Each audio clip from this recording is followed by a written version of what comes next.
avec la Chine. Donc il y a énormément, évidemment, de sujets. Et puis, quelles leçons il faut retenir? Tiens, à ce sujet, avant de vous entendre, Nicolas Dupont-Aignan et Sandro Gozzi, les auditeurs Radio Libre, c'est Xavier de Bordeaux qui est avec nous. Bonjour Xavier. Bonjour Patrick. Bonjour Xavier. Bon, alors revenons quand même sur le jour d'après, comme je le disais. Comment vous l'avez pris, vous, cette élection de Donald Trump, alors? Bah moi je l'ai prise avec un peu de recul en tant que Français. Je regarde ça quand même avec un peu de distance. Mais néanmoins, j'ai quelques commentaires à vous partager. Oui.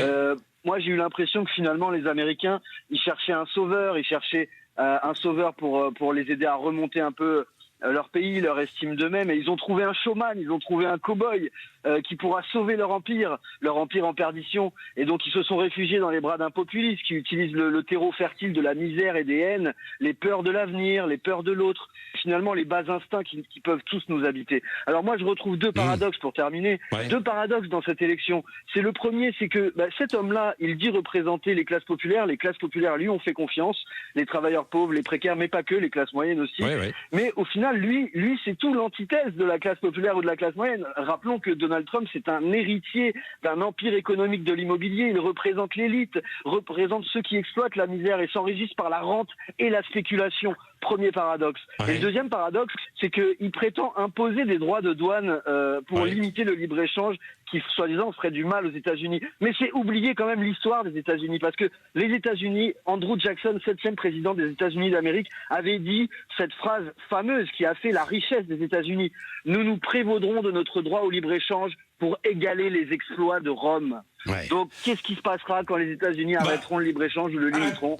En tout cas, intéressant votre argumentaire, hein, Xavier. Et on va en débattre. Ça lance très bien le débat avec Nicolas Dupont-Aignan et Sandro Gozzi. Je pense que vous avez mis sur la table les deux remarques essentielles, les deux leçons probablement qu'on peut retenir. Alors, qui veut réagir en fait le premier? Nicolas Dupont-Aignan. Allez-y ou Sandro Gozzi. Nicolas Dupont-Aignan. Ce que dit l'auditeur. Moi, je crois que Xavier, je crois qu'en fait, la victoire de Trump, c'est la revanche du réel.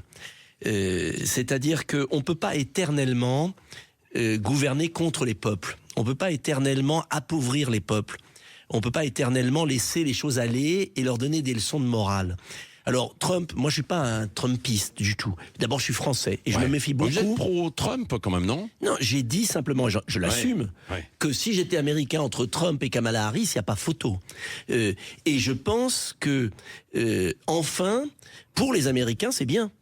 Après, pour les Européens et les Français, si on réagit pas, ça sera pas obligatoirement bien. Ce que je veux dire, c'est que avoir un candidat qui défend les frontières contre l'immigration clandestine et qui veut passer aux actes, avoir un candidat qui met des droits de douane face à la concurrence déloyale, où on fait travailler des esclaves, des enfants, où l'économie chinoise est complètement avec des esclaves dans différentes régions chinoises. Il y a un moment, on ne peut pas laisser notre industrie et les ouvriers dans la misère parce qu'on ne les défend pas. Et sans parler de la paix en Ukraine, où je pense qu'il a totalement raison d'arrêter cette guerre folle. Donc sur ces points-là... Moi, j'ai écouté, loin de la caricature des médias français, il n'y a pas à être pour Trump ou pour Harris, il y a à essayer de comprendre. Et je pense que c'est le réflexe d'un peuple qui en a marre d'avoir des hommes politiques et des femmes politiques qui font semblant de traiter les problèmes et qui ne les traitent pas. Et j'aimerais qu'en France, on traite les problèmes. C'est-à-dire qu'on rétablisse des frontières, qu'on mette des droits de douane, qu'on protège notre industrie, notre agriculture. Voilà, c'est très simple. Alors, on va voir évidemment et on va en débattre de tout ça. Sandro Gozzi, par rapport à ce que disait le diagnostic, ou en tout cas la vision qu'avait Xavier. Moi, je suis tout à fait d'accord avec ce que Xavier disait. Il y a des aspects paradoxaux et il y a des aspects sur lesquels il faut réfléchir. Les aspects paradoxaux, c'est que c'est un milliardaire qui était déjà aux affaires présidente des États-Unis en 2016, qui a réussi à faire passer les messages. Je suis pas un milliardaire, mais je suis du côté des pauvres.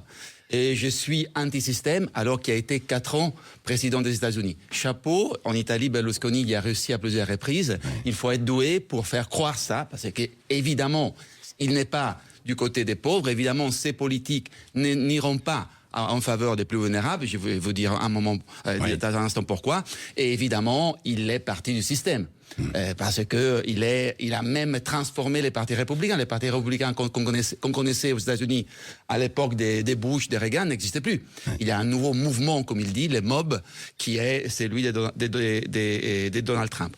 Et oui, bien sûr, il a une politique qu'on connaît, les droits de douane, mais attention, parce que les producteurs de cognac ou de Bordeaux n'utilisent pas les esclaves pour produire les cognacs et les Bordeaux, et ils seront frappés aussi. Moi, je suis d'accord à être plus musclé vis-à-vis de la Chine. Là, j'ai rejoint parfaitement Dupont-Aignan. On a commencé, par exemple, en Europe, avec les voitures électriques. Il faut faire beaucoup plus, mais attention, parce qu'il ne fait pas la distinction entre les produits chinois du Xinjiang et les produits français des Bordeaux, du Bourgogne, du Cognac. Il veut imposer des droits de douane sur tous. Pourquoi ça, c'est une mauvaise nouvelle pour les plus pauvres, pour les plus vulnérables? Parce qu'une guerre des droits de douane, une guerre commerciale, il est clair qu'il va frapper ceux qui ont les pouvoirs d'achat les plus faibles. Et qui peuvent acheter des choses produites moins chères. Mais c'est ça. Là, et donc, je terminerai là. Et je suis absolument